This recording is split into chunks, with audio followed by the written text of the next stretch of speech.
Bem, e eu acho que foi uma feliz coincidência nós estarmos falando hoje com o Nuno sobre a experiência de Portugal. Então, eu quero agradecer muito essa oportunidade que o Instituto, que a Fundação Fernando Henrique está me proporcionando.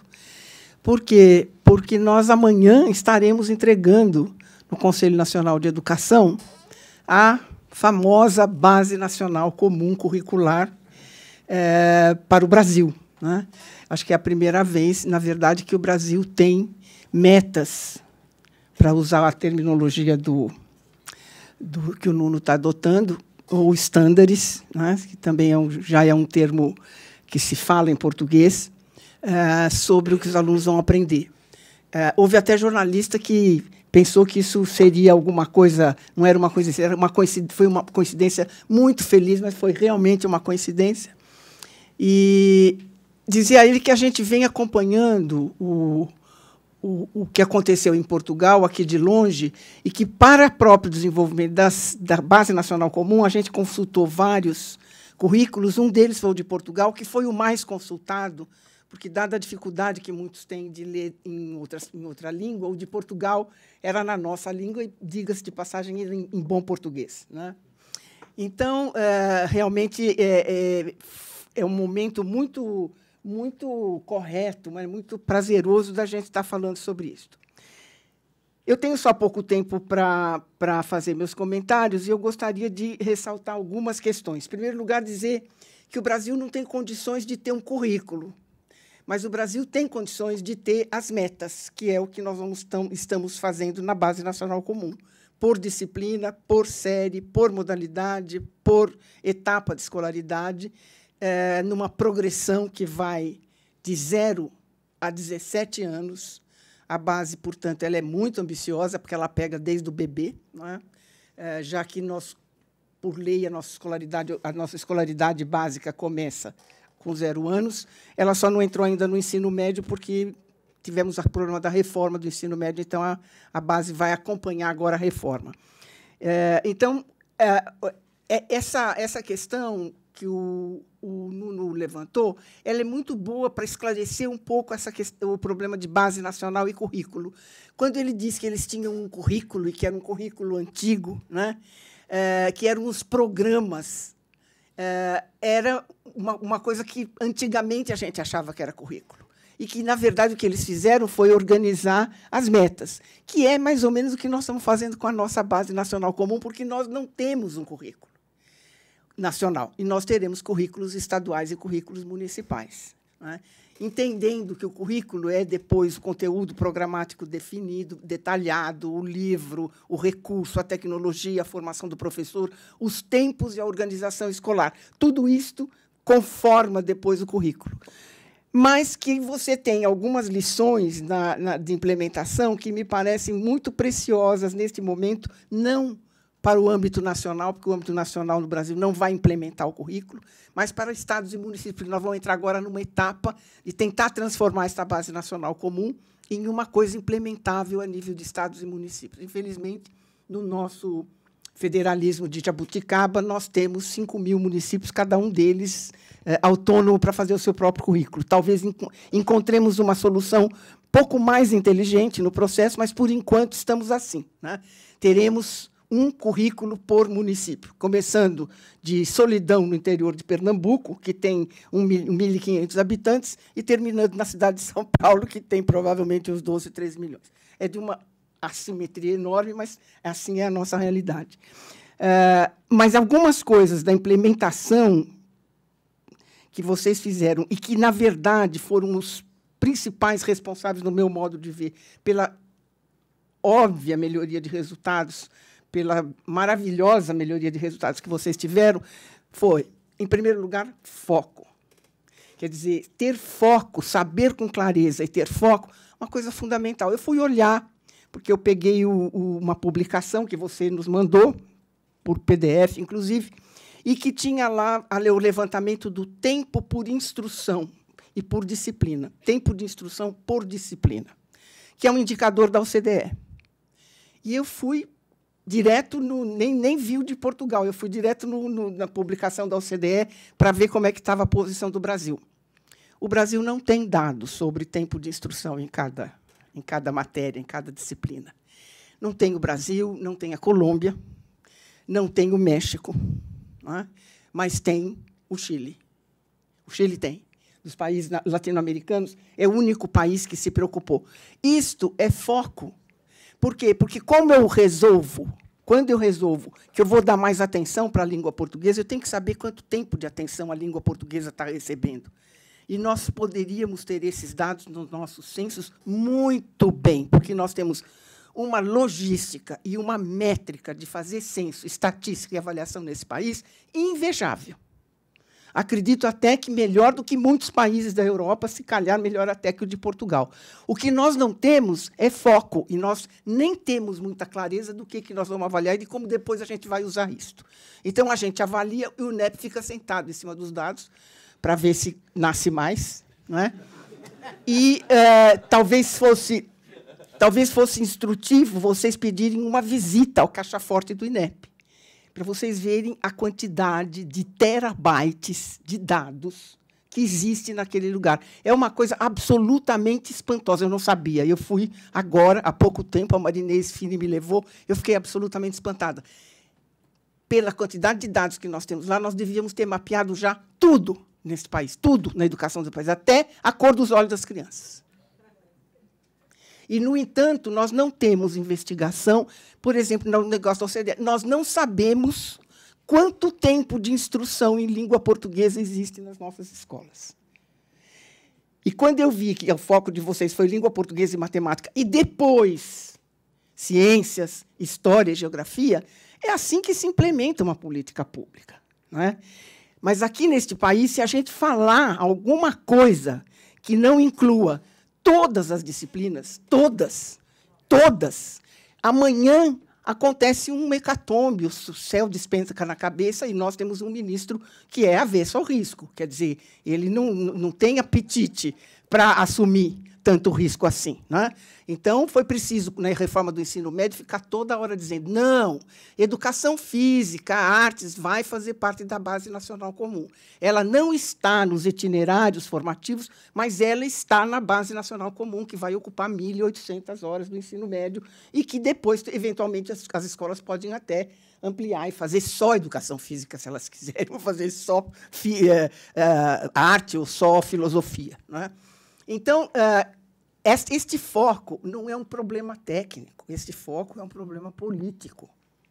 Quer dizer, o grande empecilho, no meu modo de ver, de implementar políticas públicas com esta sabedoria, que é uma sabedoria muito simples, gente. É um pouco o que a gente faz a vida da gente. Primeiro a gente cuida disto, e depois a gente cuida daquilo. A gente planeja a vida da gente assim. Então, primeiro foco em língua portuguesa e matemática. E depois cuidaremos das outras disciplinas. Mas não temos condição, neste momento, na conflagração que a gente vive, de colocar uma agenda desse tipo. Se a gente colocar essa agenda, a reforma nem chega. Então, é realmente importante a gente estar entendendo o contexto diferente. E não acho que essa diferença seja porque Portugal é pequeno, porque o Brasil é grande demais. Então, eu já trabalhei em país muito pequeno, como o Uruguai, por exemplo, que, no fundo, o Uruguai deve ser do tamanho de Pinheiros, ou da Zona Leste, de São Paulo. Mas não é só isto. Porque, em casa grande, em casa pequena, o inferno, às vezes, também é grande. Não é? É um problema muito mais de política. Porque, se fosse só o problema de ser pequeno, o Sergipe já tinha feito. Correto?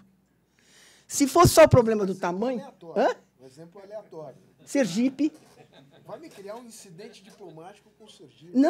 Não crio, mas a questão não é tamanho, é isso que eu estou dizendo, não é nem tamanho, nem população, porque nós temos estados pequenos com toda a autonomia, e esses estados têm autonomia para ter os seus currículos desde muito antes da Base Nacional Comum. Tanto é verdade que São Paulo tem um currículo do qual eu, pessoalmente, me orgulho, com todos os materiais, com todas as metas, com tudo bem estabelecido. Não é? E São Paulo é grande. Então, o que realmente é difícil é você ter o foco, e esse foco causa problemas. E, em educação, pelo menos no Brasil, não sei se isso vale para Portugal, se não quebrar alguns ovos, não tem omelete. Não terá omelete no Brasil. Então, acho que essa questão do foco eu considero que é uma das coisas mais importantes que eu aprendi na experiência de Portugal. Tão simples quanto isso. Primeiro português e matemática, depois história, ciências e geografia. Se me perguntarem qual foi a lição, para mim foi essa, e vou dizer uma coisa para vocês, é uma lição muito importante de política pública, para mim. Tá? A outra coisa que eu acho que estaria muito pertinente neste momento que nós vivemos é o problema da dispersão curricular. Nós teremos que lidar com isso para frente agora com a base nacional comum. A nossa base nacional comum pega tudo, desde o balbucio do bebê, é verdade, até a filosofia em alto nível do ensino médio, ela vai pegar tudo, não é? Mas nós temos um problema sério de tempo e de espaço nas nossas escolas.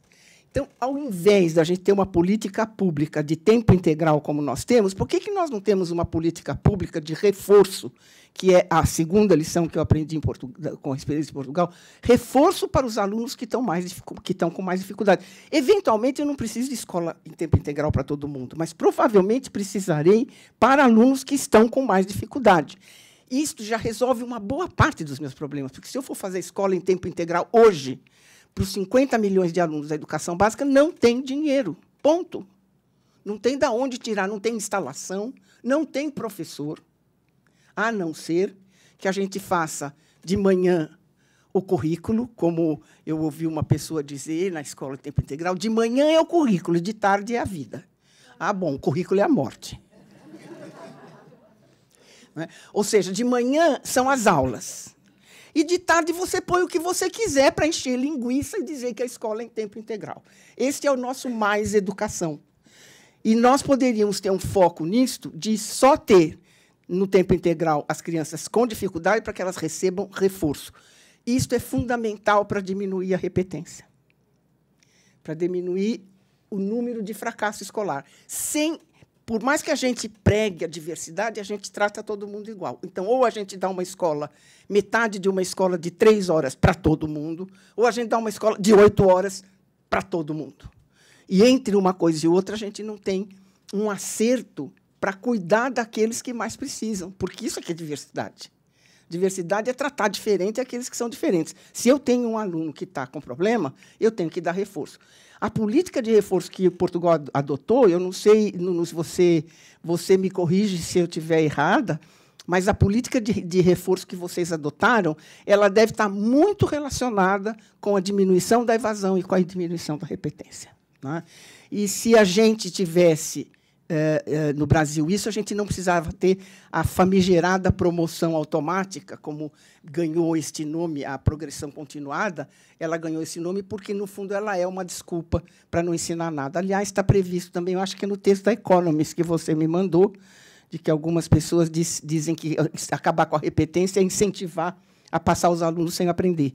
Quando não é, né? Acabar com a repetência não deve criar um caso de polícia, porque incentivar o aluno a passar sem aprender não é um problema pedagógico, é um problema de polícia. É um crime. Né? E um crime como é dar anestesia errada para o paciente, por exemplo, né? Ou dar o remédio que não pode. O nosso problema é que a ideia de diminuir a repetência ficou associada malditamente à ideia da aprovação automática, o que foi extremamente negativo, e realmente os sindicatos de professores foram os responsáveis por esta maledicência. Dilmar, deixa-me só interromper. Claro. Só dizer uma coisa, porque acho que vem tanto a propósito. Nós tínhamos um slogan que é exatamente, estou muito sintonizado consigo. O nosso slogan era: queremos que todos passem, mas que todos passem sabendo. Claro. É exatamente o que está a dizer. E nunca ninguém que introduziu a progressão automática, e aqui faça-se honra à professora Rose Neubauer, que tem sido uma lutadora nesse sentido, no Conselho Estadual de Educação, não passa um recurso em favor contra a reprovação de aluno que a Rose não defenda, faça-se honra a ela, quer dizer, nunca a Rose disse, nem a política que ela introduziu disse que era progressão, que a promoção era automática. Isto foi maldade, né, que foi colocada para comprometer uma ideia de política pública que é, antes de mais nada, democrática, porque, junto com a progressão automática, vem o reforço. Né? vem você ter professores que acompanham melhor os alunos. Em vez de você ficar pensando numa escola em tempo integral para todo mundo, você pode pensar esse dinheiro que você vai gastar de maneira mais focalizada. De modo que foco é fundamental. Avaliação, eu concordo inteiramente, mas não é o nosso problema. O Brasil tem uma sabedoria de avaliação muito grande, apesar das mudanças políticas, já estou terminando, apesar das mudanças políticas, etc., eu acho que o INEP manteve um expertise na área de avaliação que é importante para o Brasil, não é? Mas, realmente, a transparência é um outro problema que é fundamental para nós. Porque, até agora, nós temos usado a transparência como propaganda política. Quer dizer, transparência dos dados de avaliação deveria ser para que a gente realmente ficasse atento ao rendimento das escolas. Eu, pessoalmente, aqui é uma opinião bastante pessoal, embora de eu colaborar com o MEC na construção da Base Nacional, etc., eu, pessoalmente, não acredito na sistemática que se criou com o IDEB. Eu acho que as metas do IDEB são muito pouco ambiciosas, porque eu vejo escolas que atingiram o IDEB muito alto e que, quando eu vou ver a escola, é visível que ela não é boa. Não é? Então, alguma coisa está errada nesse tipo de meta. Eu acho que o Brasil precisaria rever isso.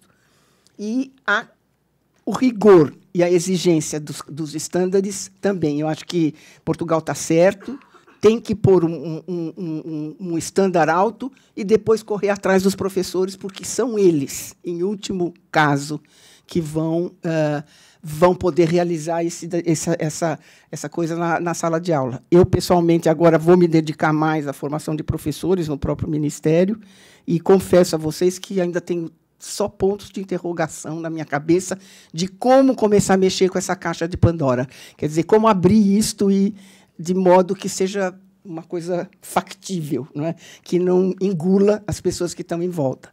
Basicamente, eram essas as questões. Eu acho que, no debate, a gente poderia voltar em alguns aspectos. Muito obrigado, Guilmar.